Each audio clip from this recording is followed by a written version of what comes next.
Pupuk organik merupakan salah satu elemen yang menentukan keberhasilan produksi pertanian. Dengan pupuk, tanaman mendapatkan nutrisi yang dibutuhkan, sehingga dapat berproduksi optimal, sehat, dan ramah lingkungan. Untuk memenuhi kebutuhan pupuk, petani dapat membuat pupuk organik secara mandiri dengan menggunakan limbah pertanian. Caranya dengan memaksimalkan peran mikroorganisme lokal atau MOL yang berfungsi sebagai pengurai bahan organik.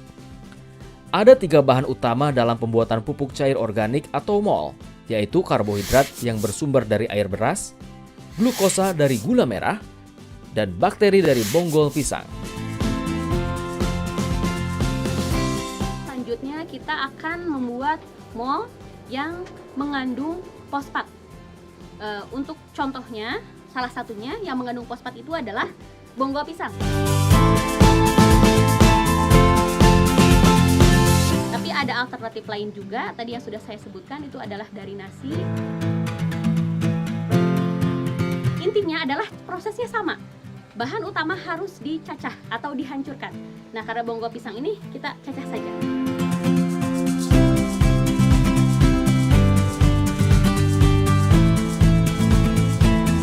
Oke, kemudian dimasukkan. Kemudian kita tambahkan air yang mengandung karbohidrat 50%. Kemudian air gula atau molasses 5-10% dari wadah.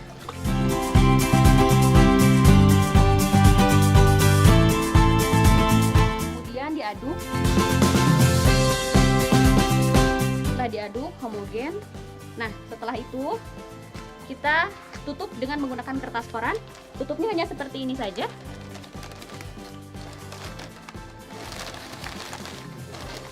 Kemudian menggunakan kafia.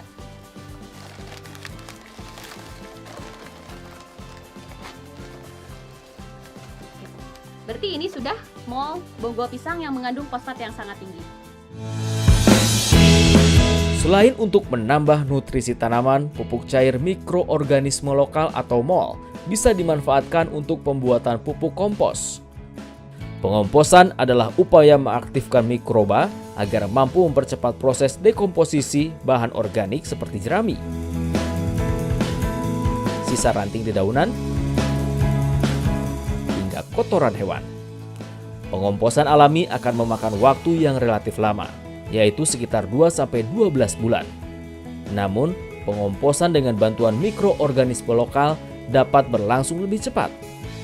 Langkah awal pembuatan pupuk kompos adalah dengan menyiapkan kotak pengomposan.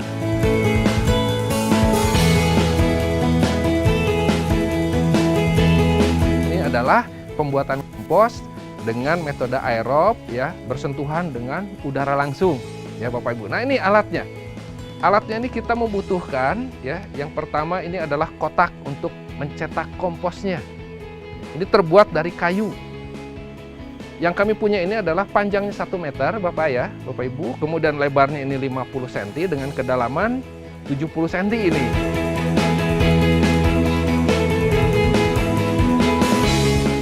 Ada alat lainnya, yaitu bambu. Bambu ini adalah untuk lubang sirkulasi. Ya, kalau bagi petani di Indonesia, jerami misalnya. Atau kalau misalnya Bapak dan Ibu punya ternak, kotoran ternak pun ya bisa kita manfaatkan. Misalnya kotoran kambing, kotoran sapi, nah seperti itu. Kemudian juga kita perlu bahan-bahan lainnya, Pak. Untuk mempercepat proses dekomposisinya, itu kita perlu dedak. Dan untuk bakterinya, tentunya kita perlu MOL. Intinya adalah bahan, ya, bahan yang sudah kita punya dan sudah kita kumpulkan tadi, itu dicincang dulu.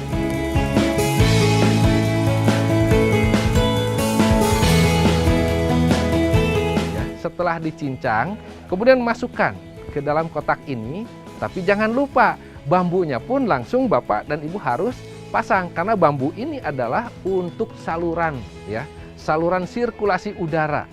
Karena pada saat proses pengomposan ini akan muncul panas, akan timbul panas. Nah, panas ini harus keluar. Saat panas keluar, kemudian udara akan masuk.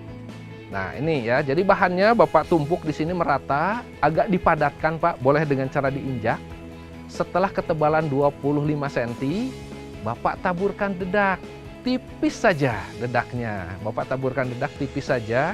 Kemudian setelah dedak tipis, Bapak siramkan mol.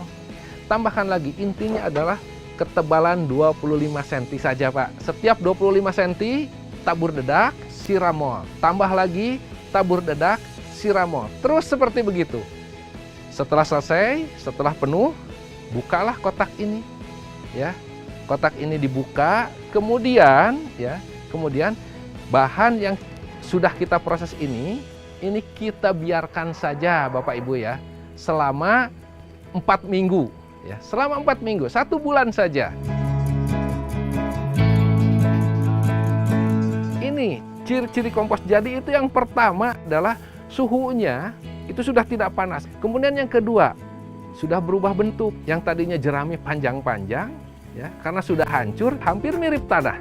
Kemudian kalau kita cek pH-nya, Pak, ini pH-nya ya sekitar 6-7, Pak. Kemudian juga ini berubah, Pak, ya, tidak berbau sekarang ini, Pak. Di sisi lain, petani juga bisa menerapkan pembuatan pupuk organik in situ yang lebih mudah. Pembuatan pupuk ini dilakukan langsung di lahan pertanian menggunakan limbah jerami. Langkah pertama dimulai dengan menebar cacahan jerami di permukaan lahan. Selanjutnya, penyemprotan jerami dengan mol secara merata. Kemudian jerami beserta mol diaduk hingga berada di lapis bawah. Setelah dibiarkan selama 1 bulan, pupuk organik in situ mulai matang dan siap ditanami. Penggunaan pupuk organik akan menyuburkan tanah. Tanaman juga tahan terhadap serangan hama penyakit, produksinya lebih sehat, tahan disimpan, dan lebih segar. Ayo, terapkan pertanian berkelanjutan melalui pertanian cerdas iklim dengan menggunakan pupuk organik.